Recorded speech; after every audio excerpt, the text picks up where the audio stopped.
हाँ, तो पंच तत्व सूत्र से किसी भी वास्तु या पदार्थ का गुण ज्ञान प्राप्त किया जा सकता है, क्योंकि जब भी हम गुणों का अध्ययन करने बैठेंगे हमें किसी न किसी मानक को मानना ही होगा। यदि जलीय तत्व अधिक है तो सक्रियता और चंचलता अधिक होगी उसमें निवास करने वालों में। पृथ्वी तत्व अधिक है तो कठोरता होगी, कर्कशता, हिंसकता आदि के विचार अधिक होंगे। वायु तत्व की अधिकता में उड़नशीलता की अधिकता हो जाएगी, हमेशा आकाश की ओर सोचेगा, मतलब ऊंचा, कल्पनाओं में, या कहीं दूर जाना चाहेगा, दूर की सोच। अग्नि तत्व अधिक होगा तो दाह, जलन, पीड़ा, ताप, कलह, क्रोध, तनाव व पित्त आदि अधिक होंगे। आकाश तत्व अधिक हुआ तो बिखरने का गुण होता है, भावुकता अधिक होती है, वे दृढ़ संकल्प नहीं होंगे, एक बात पर नहीं टिकेंगे। ये प्रवृत्तियां होती हैं पंच तत्व के अनुसार। मूल तत्व से बनने वाले सर्किट में सर्वप्रथम ये 5 प्रकार की ऊर्जाएं पैदा होती हैं। इनके संयोग से सर्किट अपना विकास करता है और फिर उनमें 4 बिंदु और बनते हैं। इस प्रकार 9 ऊर्जा बिंदु बनते हैं और वह मूल तत्व शून्य होता है।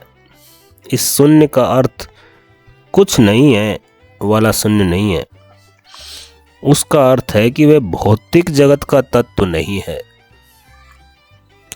क्योंकि उसमें न कोई गुण है, न चेतना है, न जड़ता है, न सजीवता है। यह एक विलक्षण सार तत्व है।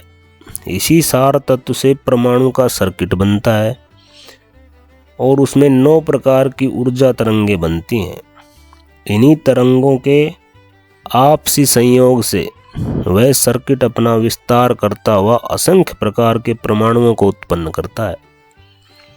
यह वैदिक शून्यवाद का सिद्धांत है और इसी सिद्धांत पर शून्य से 9 तक संख्याएं अस्तित्व में आई, जो सारी वैश्विक उपलब्धियों का सार बना हुआ है। आज तक कोई वैज्ञानिक यह नहीं बता सका है कि ये अंक 0 से 9 तक ही क्यों है। नहीं वे बता सकते हैं, नहीं वे बता पाएंगे, क्योंकि यह उनका आविष्कार या अनुसंधान नहीं है। और मूर्खों को अपने घर में संचित रत्नों का ज्ञान नहीं होता है।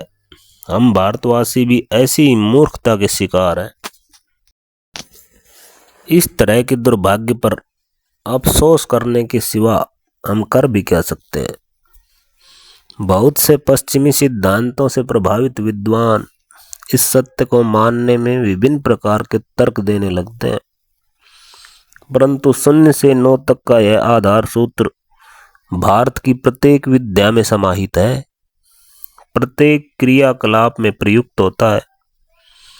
योग की साधनाओं में, तांत्रिक साधनाओं में, ध्यान योग में, ज्योतिष विद्या में, वैदगिरी में, धातु गणना में, हर जगह इस सूत्र पर ही वर्गीकरण किया जाता है। इसीलिए हर जगह 0 से 9 तक बहुत महत्व रखते हैं।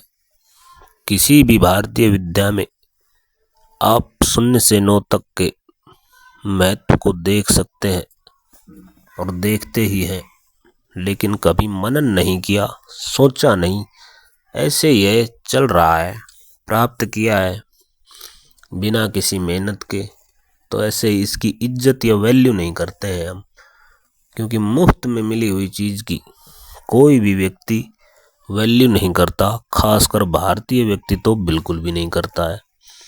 तो इसको आप अच्छी तरह समझ लें। ठीक है, देखते सुनते और मनन करते रहिए।